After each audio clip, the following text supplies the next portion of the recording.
Mildred Harrison. Yes, I am. So, kumusta? Nag-enjoy ba kayo sa Barrio Fiesta in Glasgow? Definitely.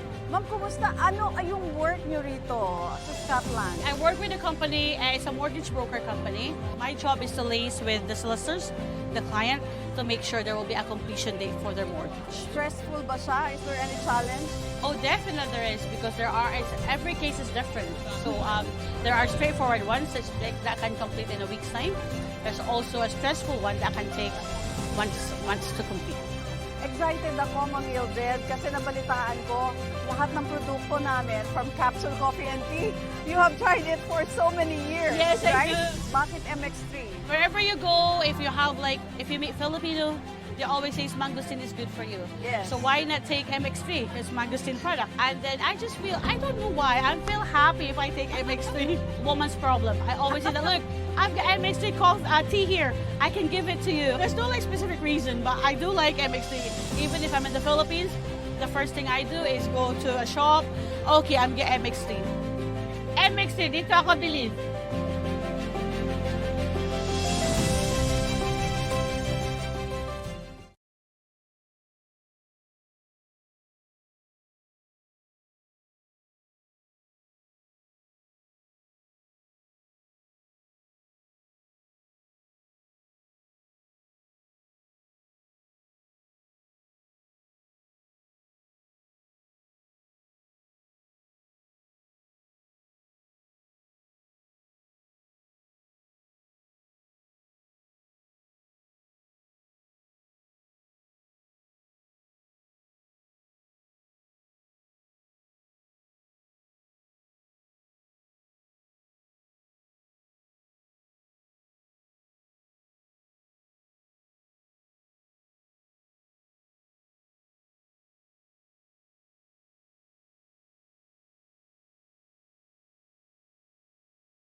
Mga pangga, paalala lamang po, ang 106.7 Energy FM at ang programang Believable Stories ay hindi responsable sa mga opinyon o kwento na ibabahagi ng ating panauhin.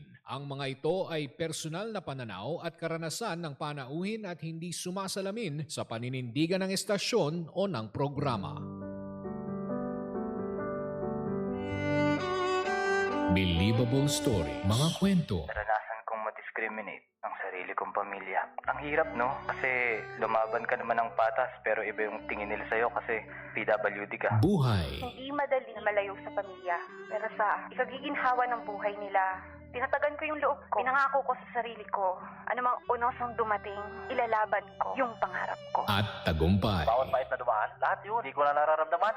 Kasi, andito na ako eh. Naabot ko na. Ginapang ko to bang para kang laging umakit ng mundo. Pero, nung dumating na yung takdang oras para sa akin, napasalamat Lord talaga ako para sa kanya lahat ng ito. Thank you, Lord! Believable stories. Kwento Buhay, at tagumpay Inspirasyon sa bawat kwento. believable stories. Mga bangga, sa programang ito walang format ng success. Walang formula. Kanya-kanyang diskarte. Kanya-kanyang tirada. Kada Webes po ay mapapakinggan na natin ang mga kwento ng inspirasyon mula yan sa MX3. Dito ako, Believe. Simula at pangarap. Mga bangga, lumaki siya sa Pasay City. Kasamang extended family, mga pinsan, lolo at lola sa kabila ng hiwalay na magulang. Masaya ang kanyang pagkabata at maaga pa lang ay kapansin-pansin na ang kanyang pagiging bibo, madaldal at palakaibigan. Noon pa lang malinaw na ang pangarap niyang maging isang broadcaster, isang tinig na may kwento at direksyon. Pagsubok at pagbangon. Isa sa mga una niyang hinarap ay ang realidad ng broken family. Ngunit nagbago ang lahat nang siya'y magka-baby. Doon siya mas tumatag at mas naging determinado. Sa panahong iyan, itinaya niya ang sariling agency o itinayo. Ngayong may 6 na taon nang tumatakbo. Dumaan siya sa yugto ng matinding pagkakautang. Lalo na nung unahin niyang alagaan at panindigan ang mga taong nagtiwala sa kanya. Gabay at pundasyon. Ito nga ang kanyang naging tagumpay at inspirasyon. Ngayon, buo na ang kanyang pamilya, kasal na siya, may anak at namumuhay ng simple ngunit payapa. Ang dating pangarap na makakain ng 3 beses sa isang araw ay isa ng araw-araw na biyaya. Para sa kanya, ito ang tunay na sukatan ng tagumpay. Hindi marangya pero sapat at puno ng pasasalamat. Sandigang banal na salita. Ang kanyang pinaniniwalaan ay God will provide. Mga bangga, mula sa hiwalay na tahanan, patungo sa pamilyang pinagpala ng kinabukasan. Mga kasama natin ngayon si Tara Pauline Fajardo. Magandang hapon. Hi Tara, kamusta? Gandang hapon po. Ayan. Okay lang po. Ang ganda rin ni Tara. Oo, Diba? iba. At ang gwapo rin ng kanyang mister. Kaya di nga. ba? At mamaya makakausap natin to. Okay, kamusta ka naman? Saan ka nanggaling? At papunta dito, na-traffic ka ba? Medyo galing po akong Antipolo Rizal. Ay! Antipolo. Saan ka ayun. sa Antipolo? Sa may Robinsons Antipolo po. Medyo Upper. mataas. Oo, Oo. di ba? Malayong bahain. Oo, ito yung mga may isang hilera na nagtitinda rin partner ng Mga mga cashew nuts. Yan. Oo, Ito tama, yung mga, diba? mga Suman. pasalubong, no? Oo, correct. Mga kakanin, meron din dyan. Tsaka hindi ka nalalayo kasi nandiyan na yung mall, meron pang Oo. palengke doon, di ba? Totoo, malapit na yung simbahan, Simbahan. eskwelahan. Mga restaurant, ang So dami mahal na ang rin. lupa dyan. Oo, mataas. Mataas ang per square meter dyan. Correct. Naku, eto balita natin partner Mm. masiyahin at bibo Oo. itong si Tara. Gaano ba kami sayahin? Nung bata ka ba, ano ba yung mga pinagkakabalahan mo nun?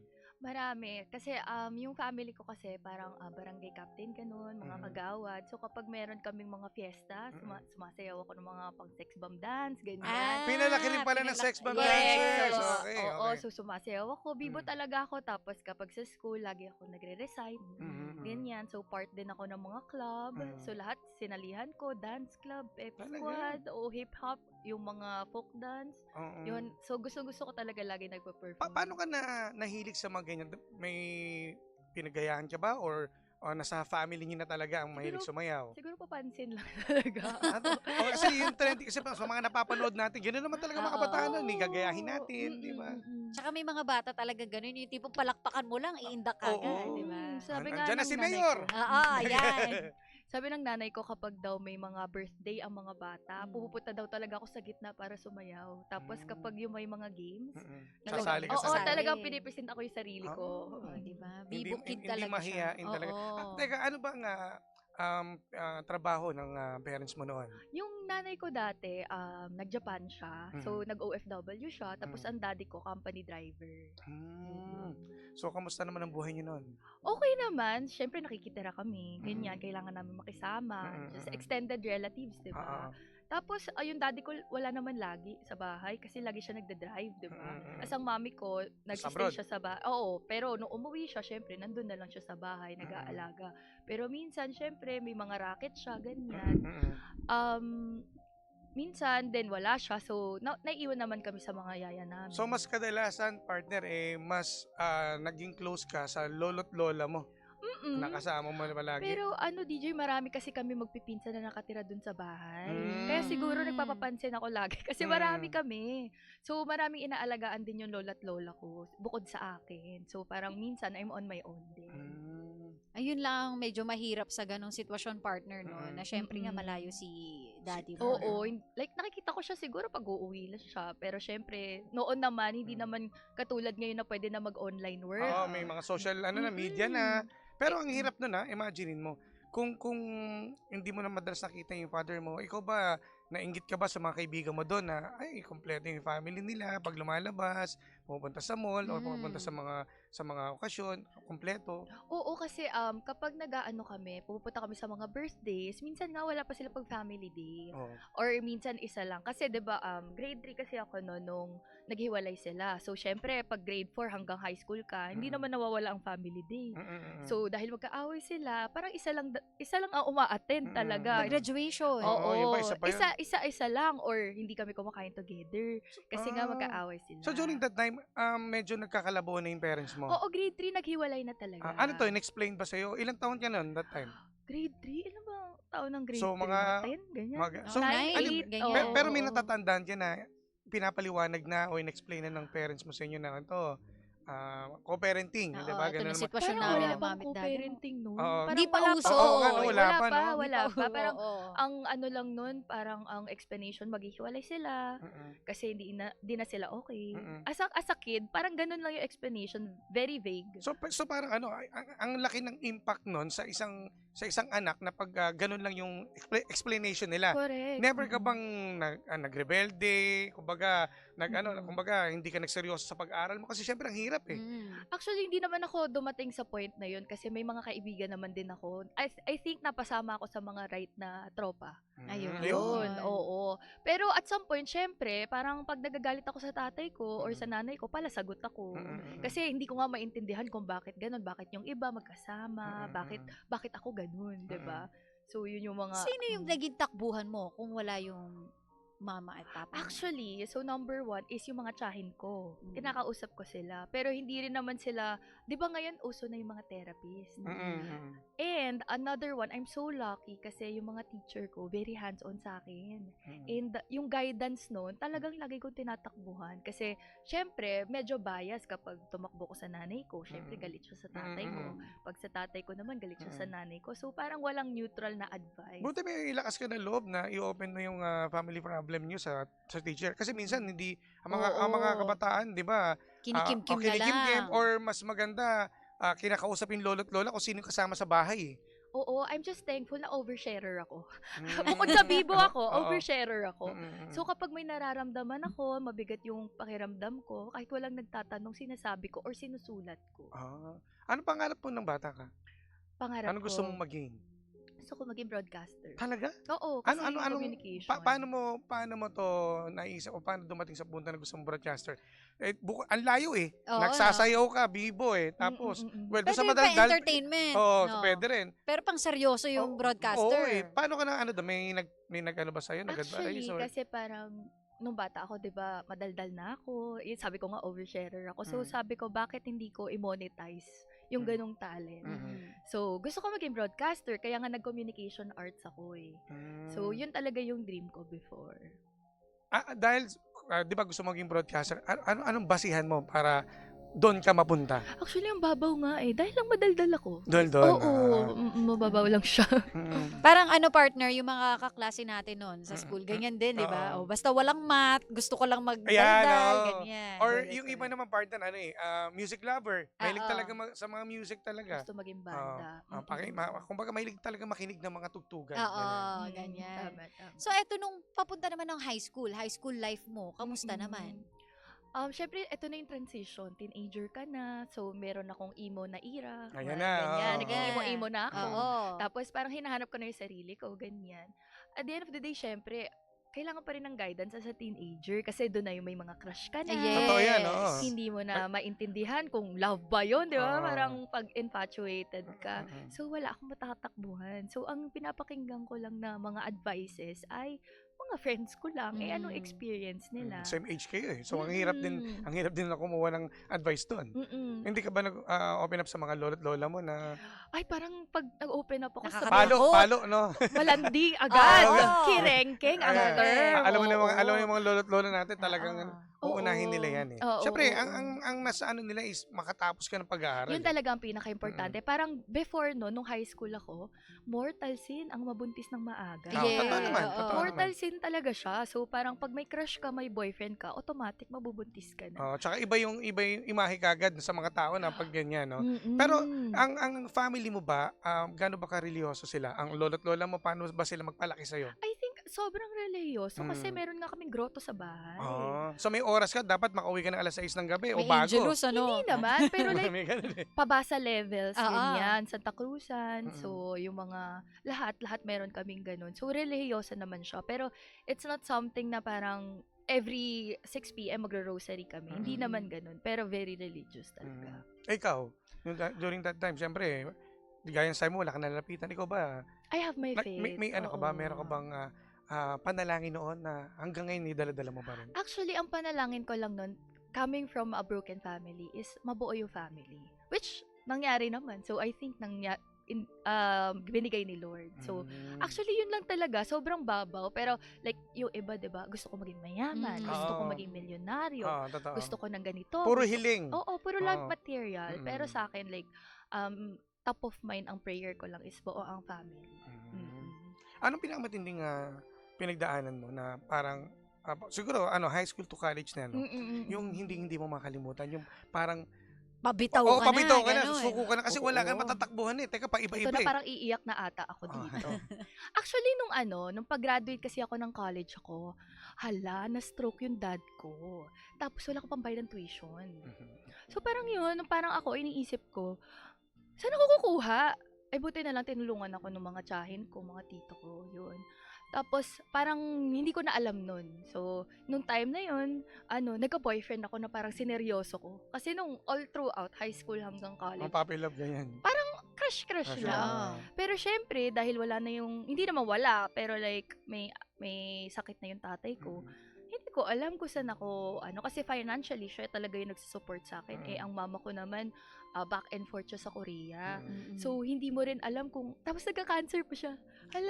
So, paano yan? Sabay-sabay. Sabay-sabay. So, nagka-cancer nanay ko. Tapos, buti na lang doon siya ginamot. And thankfully, pinagamot siya ng mga employer niya doon. Tapos, yung daddy ko naman, parang 1 month siyang coma. Tapos, hindi ko alam kung saan ako kukuha ng pang tuition. Pero, di nabayaran. Nakatapos nga ako eh. So, I think yun yung pinaka naging problem ko nun. During that time na, eto nakaramdam, may sakit na yung father mo at na-comatose siya, no? Ano yung nag-flashback sa'yo? Siyempre, di ba, may konting Oo. tampo sa parents mo dahil nga medyo magulo Oo. yung parents mo, no? Ano yung naramdaman mo? I think at the end of the day, kasi syempre, di ba, kapag mag-asawa, kapag nagkasakit ang isa, siya yung mag-aalaga. Parang ang case, hindi ko alam kung sino yung mag-aalaga sa tatay ko. Although may partner siya, ito pa, binalik siya nung jowa niya sa family. So, walang mag-aalaga. So, para sa akin, before nun, kung hindi siya siguro nagloko and sila pa together, hindi kami masistress kung sino yung mag-aalaga sa kanya. 'Di ba? And alam mo yung pag-aalaga, hindi lang siya yung basta alaga physically. Totoo. Alam mo yung may malasakit, iintindihin ka. Kasi syempre kapag na-stroke ka or Yung pasensya talaga. correct, kasi parang nagkaroon siya ng demensya. Mm. So, hindi niya na alam kung paano magsusulat, hindi niya na alam kung paano numbers, yung simpleng ganon. So, parang kawawa talaga. So, I think yung nag-flashback sa akin na sana hindi sila nagkaganon para may nag-aalaga sa kanya. Yung talagang genuine na Oo. pag-aalaga, Oh, na yeah. pagmamahal. Bago ba makasakit yung father mo, may nasabi ba siya sa'yo? Na may Wala. nararamdaman Actually, siya? ang babaw lang nung conversation namin before siya atakihin. Sabi niya, nandito yung tuition fee mo, bubuuhin ko na kasi gagraduate ka na. Yun. Tapos nung Ano pakiramdam? inatake. Nung kinatake siya, pero syempre, hinanap ko muna kung nasa tuition. Oo, yun nga, kasi di ba, Yun yung ano catch dun eh. Oo eh. Oo, kasi Ano? parang ang feeling ko, parang excited na siya graduate kasi parang ako ata yung anak niya lang na gagraduate on time. Kasi may anak siya sa first. Then, syempre, parang proudest moment niya yun as a company driver, di ba? Nakapagtapos. Totoo. Oo, At totoo hindi yan. naman basta-bastang Yes. school. Hindi ako public school. Mm. Private school ang pinasukan ko. Iginapang ka ng tatay mo. So, parang proud siya. Parang sa akin lang, parang ang jahe naman na hindi na naabutan ng daddy ko. Pero alam mo yun, wala siya sa katinuan. So, Yun yung pinakamahirap oo eh. partner no? Yung parang kumbaga kung ready ka na ready na lahat na maipagmalaki, no? Tapos biglang sa isang Yes na. idlap talaga. Kumbaga, yun pala yung unang medyo nahirapan ka na. Unang pagsubok Oo, pa lang. Eto tuloy-tuloy na hanggang sa eto yung realidad na, di ba, broken family, tapos nagkaroon ka ng baby. Oo. So, paano to nangyari? Pagka-graduate ko, ayan na, siya na yun. Siya na. Sisihin na natin yun. Ah, Oo, so ang nangyari is, kaka-graduate ko lang. Hala, nabuntis. At Wala pang isang taon to, ganun. wala pa. Pagka-graduate mo pa lang, Parang buwan pa lang, 21 lang ako kasi nag-birthday ako, Mm. 22, buntis na ako. Okay. Tapos, syempre parang gumuho yung mundo ko kasi, hala, mag-start pa lang ako ng buhay ko. Paano ko mag-release ng kid? Eh, may trabaho naman siya, pero wala kang ipon. You know naman, you Totoo. guys are parents, Oo. I know, diaper, Totoo. Hindi, tsaka, Oh. hindi, tsaka bukod dyan, ano yung Hospital. pakiramdam na, teka lang, may pangarap ka, di ba? Gusto mo may Oo, broadcast. Ano oo. yung naging lakas pa ng loob mo na kaya mo pa rin ituloy yun? I think the motivation talaga is pinanagutan ako. Kasi ang hirap kapag ikaw ay single Yes. mom. So ang nababother ako nun kasi hindi naman kami matagal like parang 8 months lang kami. So what if hindi ako panagutan? Saan ako pupunta, 'di ba? So ang iniisip ko yun, first kung magkakaroon talaga ako nung dream ko na buong family kasi ayoko mangyari yun sa future family Aside ko. from that, yung pangarap mo sa buhay na gusto mo Correct. maging. Oo. So, marami akong pangarap. Syempre, gusto kong munang magtrabaho. Kahit hindi broadcaster, kahit anong trabaho basta Oo. makaipon ako Oo. may kapatid pa ako na bunso. Syempre, wala na yung dad ko. Hindi na siya capable mag-provide. So, sino na lang aasahan? Syempre, yung ate. Oo, tama. So, yun din yung mga inisip ko. And thankfully, God will provide nga. And naman na siya, una, tumira kami sa lolo niya. Tapos sa maid's quarter kami nagstay, single bed. Ang laki-laki ng tiyan ko, single bed kami. Tapos after nun, doon na, nung nag-VA na ako, virtual assistant ako, saka ako nagkaroon ng mga work, parang excited nga ako nun, 1,500 per week. Di ba? 1,500, nakakabili ka na ng diaper nun. Meron naman siyang trabaho na stable. So, I think doon ako nagkaroon ng hope nung nabuntis ako na hindi pala to yung end ng Tsaka life. hindi porket, 'di ba, kag-graduate mo, nabuntis ka na agad, parang end of the world na. Parang Oo. wala ka nang isipin na Mm-mm. ay paano na yung kinabukasan. So meron ka pang At least a slight Lakas ng of loob. hope. Kasi, di ba para sa mga boomers, para sa kanila, pag nabuntis ka, Wala wala na. ka na dapat pangarap. Kasi dapat, mag-alaga ka na lang ng anak mo. Pero hindi yun yung nangyari sa akin. Parang naging motivation siya para magtrabaho pa at makapag-provide. At saka paano yun nangyari kasi partner tuloy-tuloy yung di ba? Yung Akala mo yun na, responsibilidad niya. kaso di ba nabaong ka sa utang. Oo. Paano yan? Paano nung nasolusyonan yan? Ito naman, Diyos ko naman. So, di ba, nagka-baby na ako. Syempre, nagnegosyo na tayo. Nag-try na tayo magnegosyo. High school and college, wala naman nagturo sa akin paano magnegosyo. Oo. Ay, ang expected lang ata siguro sa akin ng pamilya ko talagang magiging employee ako. So, hindi nila ako tindain for that. So, ang ginawa ko is, nagtayo ako ng agency. Tapos, meron akong kontrata na 150,000 per month. Yung agency, teka, ito yung for BA din? Ito na yun. Ito na okay. yun. So, talagang tinuloy mo to? Oo, tinuloy ko na siya. So, 150,000, ang laki-laki na nun. So, kasama na dun yung sweldo ko. Ang tao ko, 13. Ang dami. Madami. Dami. Oo. Tapos, nag-end yung deal na isang snap. Oh. So, instead of, parang firing everybody, kasi parang kaka-pandemic lang, ang hirap maghanap ng trabaho. Hinip ko sila, tapos pinangutang ko yung mga sahod nila for 6 months. Hanggang sa nabaon ako. Grabe. Ang dapat pala, i-lay off mo na. Kasi ikaw pala magsasuffer. So, paano yan? Kasi, ang hirap pa naman Ang laki ng makautang. burden Oo. sa'yo noon, syempre. Yung mga tao mo baka magalit sa'yo. Oo. Kasi, Galit na nga. So, anong ginawa mong paraan para yung tiwala nila? Kasi itong importante hindi yung about money Yung tiwala sa'yo Totoo. So, hinarap ko yun. Para nag-open letter yung mga tao sa akin na bakit ganito ako magpatakbo. At the end of the day, wala naman nagturo sa akin. Hindi mo naman yun pwede sabihin sa mga tao na wala kang experience. Kasi nga, nag-apply sila sa'yo, pinagkatiwalaan ka nila, gusto nila magtrabaho para magkapera sila at the end of the day. So, hinarap ko siya, na nakakuha ko yung open letter, kinausap ko sila isa-isa. Sabi ko, hindi ko alam kung kailan ko kayo sasweldohan ulit, kung kailan tayo magkakapera. Kung magsistay kayo, hindi ko alam kung kailan, kung makaka-recover. Pero kung magsistay kayo, igagapang ko to. So, alam mo, sa 13 na yun, 4 lang ang natira.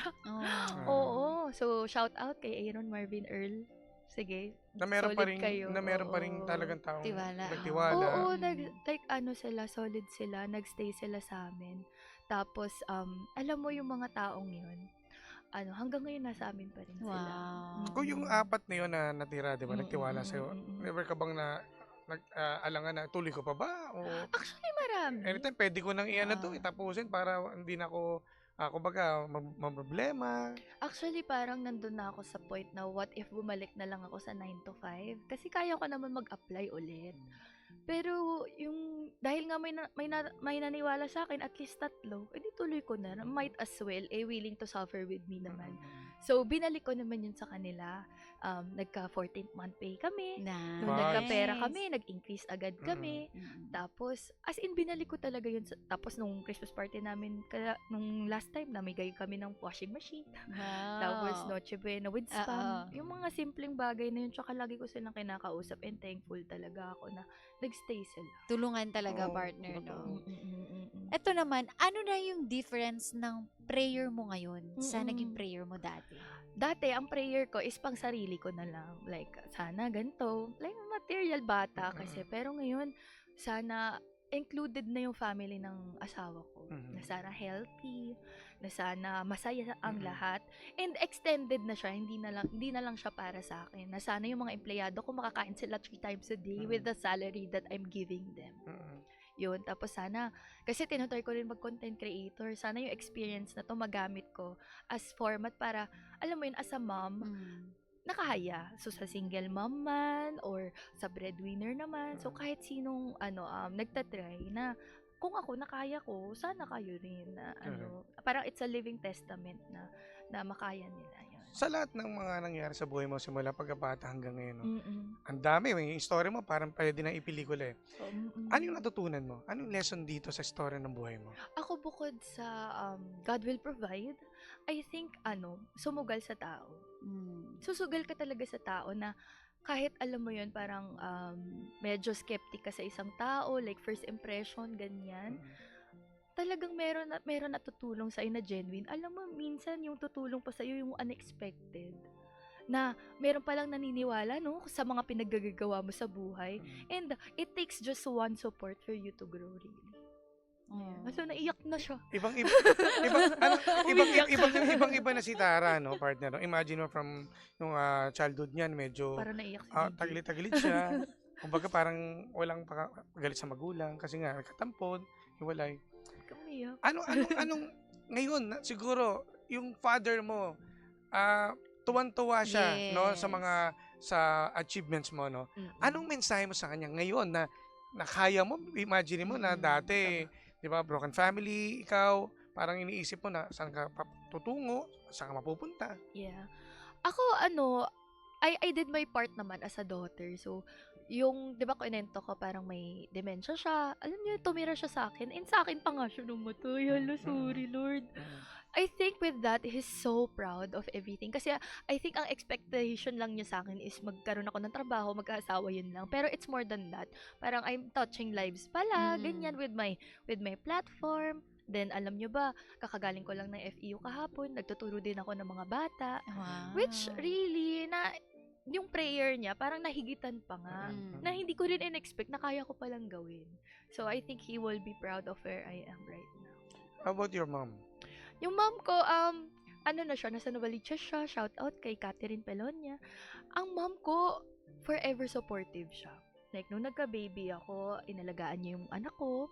And, alam mo, talaga all the way, parang kapag may mga events ako, siya yung naiiwan sa anak ko. Ang hirap mag-iwan ng baby kung kani-kanino. Totoo. And I'm just thankful na nandyan siya to support me no matter what. Ayan. Naku, ano man ang mensahe mo sa iyong asawa? Ayan na. Alam mo naman na yun. I think yung asawa ko, siya talaga yung pillar and nag-support sa akin all the way. And without him talaga, parang wala ako. So, wag ka nang umiyak. So, I guess, we have to really choose the partner. Right partner talaga in order for us to grow in life. Kasi, yun yung magme-make or break ng pagkatao mo, 'di ba? Na kapag you choose the right person, 'di ba? Like for example, hindi siya supportive. Gusto niya, ayaw niya ako mag-work, 'di ba? Paano ko naman maa-achieve 'yun, 'di ba? And sa kanya, at some point, alam niyo ba, naging house husband pa nga siya. Kasi siya na-lay off siya doon sa, pwede ba sabihin yun? Oo. Na-lay off siya sa ABS. Isa siya doon sa mga nawalan ng trabaho. nag-pandemic. Paano kami? So, parang at some point, nung nahahanap ko yung job ko na yun, naging, siya, house husband siya. Siya naglilinis, siya naglalaba, siya yung nag-aalaga sa baby namin. And I think, kung wala yung sacrifice na yun, hindi kami makakarating dito sa part na to. Team talaga sila, partner. Hindi lang basta Oo. mag-asawa, no? Ano naman ang mensahe mo sa mga katulad mo na, syempre, yung iba rito, mga single mom naman, no, na hindi pinalad. Oo. Mahirap. Like, wala namang madali sa umpisa. Pero, it's just a phase and stage of your life. And everybody will, parang magugulat ka na lang, ay, naka-recover pala ako. 'Di ba? Mahirap yan, pero, may friends naman kayo, may family kayo, find the right support, even if it's not your partner. And people will be willing to help you naman, no matter what. Diba? At saka sa mga tao rin ng mga nakapaligid sa'yo, no? Oo. Isa rin yan sa yung tamang tao na magbibigay Eto sa'yo ng na, magandang i-shout out ko na nga yung mga tamang tao.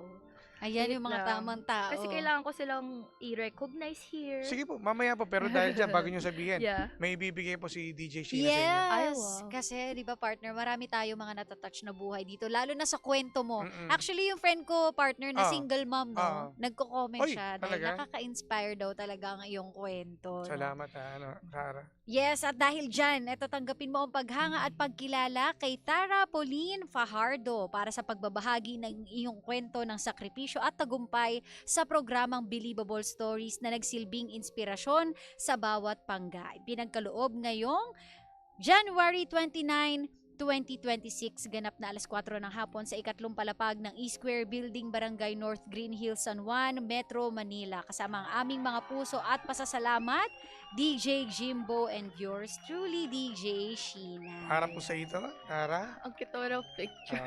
Bukod pa dyan, meron pa yung, ito pa, meron pa. Yes. Mula From naman MX3 partner, ito. sa oo. MX3. Para sa ito. Thank you so much po. Ayan. Ayan. Ito na yung pagkakataon na pwede mong Yes. batiin yung mga Hanapin mo na ang iyong mga babatiin, ang iyong Okay. listahan. Okay, so gusto ko lang mag-thank you sa team ko sa Cartal Manila, kay Aaron, Cheska, Erica, Earl, Ea, Chot, syempre sa asawa ko si Jess, sa anak ko si Natalia, kay Jo Marie cute daw siya, Kel, Cute daw siya. Okay.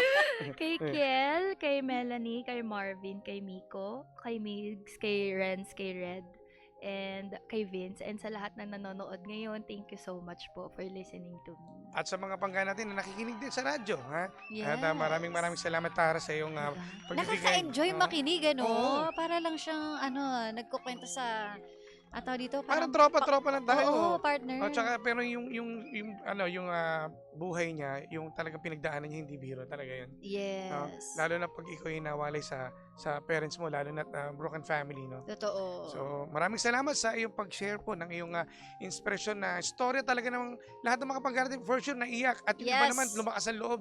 No? Sana, salamat. yun talaga yung goal natin dito, no? Na lumakas yung loob, Mm-mm. na hindi pa huli ang lahat. Lalo na sa mga Gen Z, no? Mga pangga. Correct. Maraming salamat, Tara. Thank At you syempre, sa mga panggapo natin, syempre, itong programang ito, walang format ang success. Walang formula. Kanya-kanyang diskarte. Kanya-kanyang tirada. Kada Webes po mapapakinggan ninyo mga kwento ng inspirasyon. Dito lamang yan sa Believable Stories. At ako po ang inyong Jimbo Lasses DJ na si Jimbo. Hanggang Webes ulit, partner, ha? Yes, at ako naman ang nag-iisang pabebot na si Sheena at may pabati Ay, may pala pabati. tayo, Sige, partner. partner. Oo, pala, Pahabol daw. Sino to? Si Mabi ba yan? Oo. Sige. Eto nga, pabati kay Apo, tsaka kay General, at kay Alias Tarok at Clyde Pogi. Kung kanina may cute kay Miss Tara, no? Ito naman si Pogi. Pogi talaga. From Bria Homes 13. Maraming salamat yung mga taga Cavite. Yung mga Mabuhay kayo Caviteño, ha? dyan. Ayan at syempre ito pong 106.7 Energy FM. Bangga, wag mong sabihing radyo. Sabihin mo, Energy.